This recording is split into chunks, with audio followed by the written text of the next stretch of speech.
Today we're kicking off with a big one, admissions, and getting this right is crucial for transparency and compliance. We'll cover what's required for maintained schools and then for academies and FE colleges, based directly on the current government guidance. So let's get started. Hello, I'm Andrew Walls and I founded Acuity AI Education. We're an online service that provides an AI audit of your school website to make sure that everything's compliant and that all policies are up to date.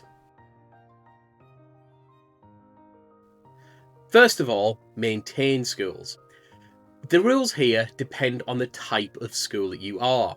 If you're a foundation or voluntary-aided school, you have specific responsibilities because you are your own admission authority. Here's what you must publish. For your normal September intake, you must publish your admission arrangements on your website by the 15th of March each year for the following year's entry. These arrangements must stay on your website for the entire academic year in which you are making offers.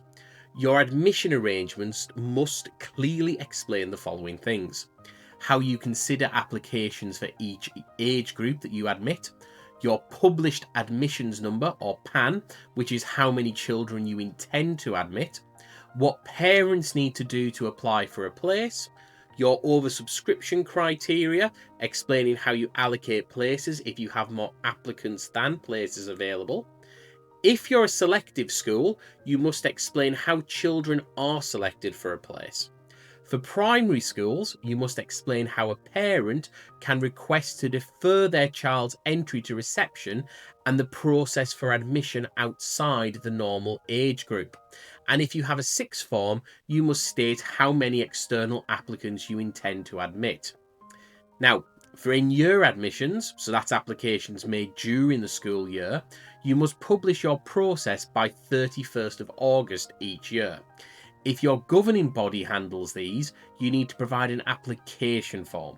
If the local authority manages them, you must provide a link to their coordination scheme. Finally, admission appeals.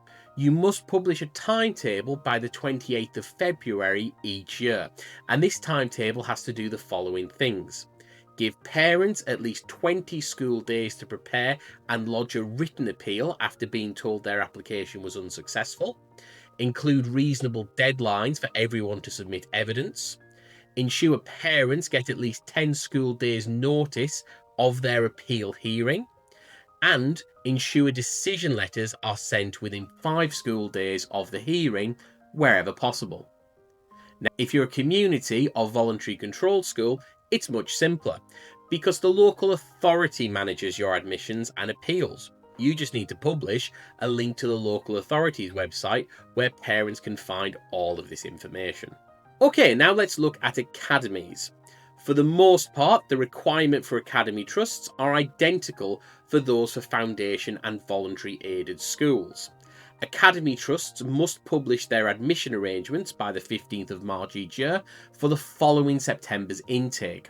This information must cover your PAN, application process and oversubscription criteria. You also need to publish your in-year application process by the 31st of August and your appeals timetable by the 28th of February, following the same rules on deadlines and notice periods that we just covered. It's very important to note that school admissions and appeal codes do not apply to special academies, alternative provision settings, or standalone 16 to 19 institutions. So you're probably thinking, well, what do 16 to 19 academies and FE colleges need to do?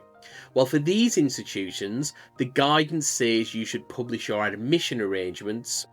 While the strict codes don't apply, you should publish your arrangements by the September of the academic year before students will be applying, to allow them to make an informed choice. This information should include details of any open days you have planned, clear instructions on how to apply for a place, and whether you give priority to applications from pupils coming from particular schools. And that is what you need to know to make sure that your website is compliant in terms of what's published for admissions. Don't forget, you can check out acuity.education. We offer an automated AI service that will check your websites to make sure they're compliant for all required criteria. And you can register for a free trial for one school. Why not have a go today and see what Acuity can do for you?